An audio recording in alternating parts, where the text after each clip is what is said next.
Hi and welcome to TFI Global, the foreign affairs and geopolitical analysis arm of the TFI Media Group. I'm your host Atul Mishra. The Russia-Ukraine conflict has stretched far longer than most experts had previously analyzed. Moscow, the superior force in the battle, has had its shares of victories and losses in the war till date. It is a fact well known that Russian President Putin had not exactly unleashed Moscow's full potential in the war, so as to keep the troops suffering at minimum levels. He defended Russia's slow progress in eastern Ukraine by saying the military was avoiding a full-scale assault on Ukrainian soil. However, it seems like the Russians are done beating around the bush. Major developments have taken place in the east and southern regions of Ukraine over the past week. The Zelensky regime is celebrating the said developments, but we guess they are too artless to understand Putin for the geopolitical strategist that he is. Ukraine's President Volodymyr Zelensky has said that the Ukrainian troops have liberated dozens of settlements and reclaimed more than 1,000 square kilometers of territory in the Kharkiv region in the east, as well as in the Kherson region in the south over the past week. The Ukrainian military said it has advanced nearly 50 kilometers through that front after an assault that appeared to take the Russians by surprise. Well, what is actually surprising is how the Ukrainian forces could suddenly overpower the Russians who were comfortably holding down the region for so many days. It looks like it was quite easy for Ukrainian forces to go in and swoop the gains just like that. The West and Kyiv seem to be enjoying this feat, but is it even a feat? If one scrutinizes the geopolitical happenings in the region, it doesn't appear so. It would not be the first time that Putin would employ the distraction factor to get what he wants. Russian armed forces previously attacked from the north towards Kyiv and from the south towards Odessa. It was a pure strategy from Putin, as their main goal was the liberation of Donbas. Russia's plan was to divert Ukraine's attention and scatter its troops and arms. Once scattered, it became much easier for the Russians to occupy Donetsk and Luhansk. Now, the war is treading towards the colder months, and it would be difficult for the Russians to hold position in an enemy state in such inhospitable weather. Consequently, Moscow has come up with a far better strategy that includes backing down in Kherson and Kharkiv so as to scatter Ukrainian forces from the capital city towards these regions and away from Kyiv. Once the Ukrainian forces retake these areas, they would surely deploy permanent bases to defend the lost cities. However, the rammed-up defenses in exterior regions would weaken Kyiv, which would then be ripe and ready for the taking.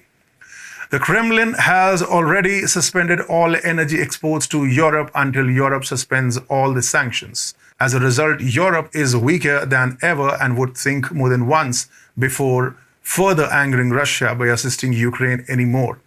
The West would not legally join the war because Ukraine is essentially not a part of NATO.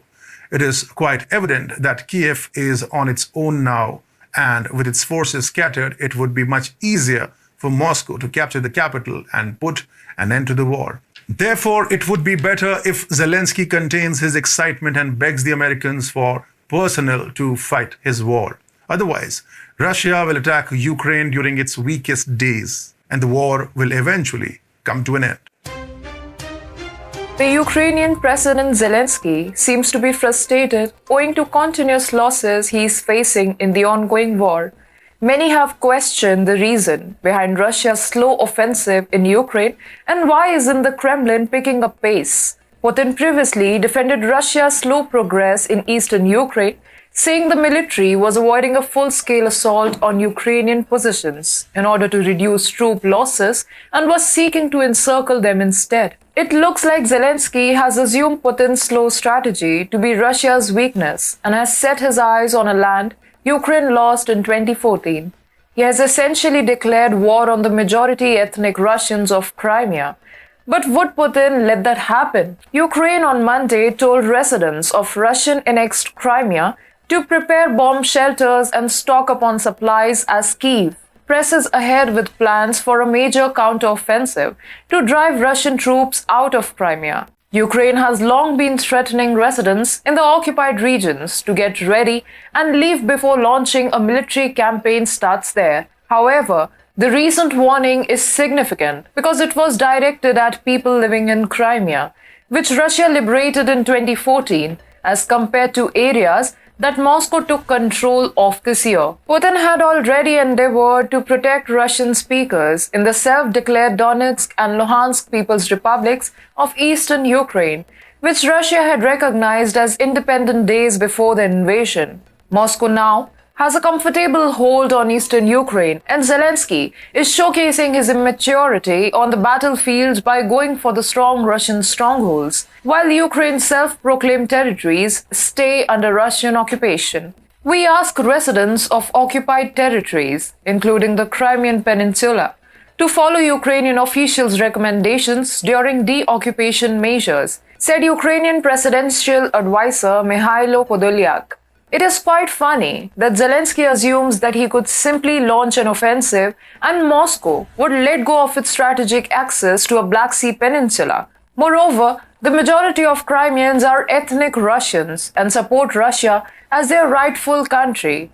Kyiv, by launching this offensive, is undermining the democracy in Crimea and is acting against the wishes of the majority populace. However, Crimea is thought to be out of range of Ukrainian weapons, though several recent explosions at Russian military sites in Crimea have called that into question. It seems like Biden is supplying Kyiv with essential equipment to slaughter innocent Crimeans, but Zelensky should know that history would eventually proclaim him as the butcher of Crimea.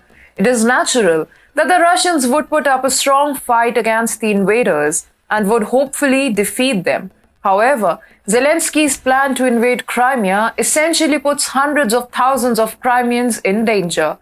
News of Ukrainian security forces using local citizens as human shields has come out on more than one occasion. These reports have been backed by international human rights organizations like Amnesty International. It would seem like a big possibility that the Ukrainian forces would use innocent ethnic Russians in Crimea to further their agenda. Zelensky's forces did not hesitate endangering the lives of its own people in the war. They surely would not think twice before using Crimeans as shields.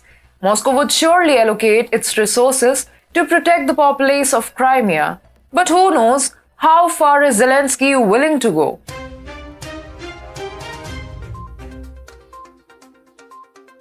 Doug McGregor, thank you so much. So Zelensky is now going to be hosted by the defense contractors. I wonder, could they make it more obvious?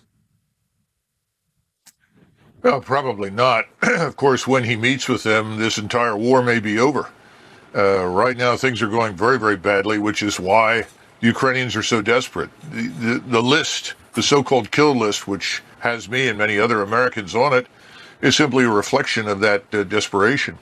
But the larger picture is very simply as follows. The Ukrainians have focused on trying to take, retake, and hold territory. The Russians haven't paid much attention to territory. They paid attention to destroying Ukrainian forces. And the last offensives down south failed miserably. 30, 40, 50% casualties, loss of equipment. And bear in mind that when the equipment does show up, only about 30 to 40% of it ever reaches the Ukrainians. The rest of it disappears in a sea of corruption. But this desperation is very dangerous right now because they're losing once again just south of Kharkov. And there are people in Washington talking about what else can we do? And there's actually talk about fighting and potentially winning a limited nuclear war, which of course is delusional. And we should have given up on that decades ago. But it's coming back in vogue. I mean, this is a tragedy for people who still live in Ukraine. They're being killed in huge numbers. Why not settle this war, return energy prices to normal, and stop the economic catastrophe we're facing? Well, I think the Biden administration is now trying to figure out how they retreat from the dumb position that they've taken to this point. I don't think they can do that very easily. Do you? I think the consequences of not doing that at this point could include the impoverishment of the West. So maybe they should.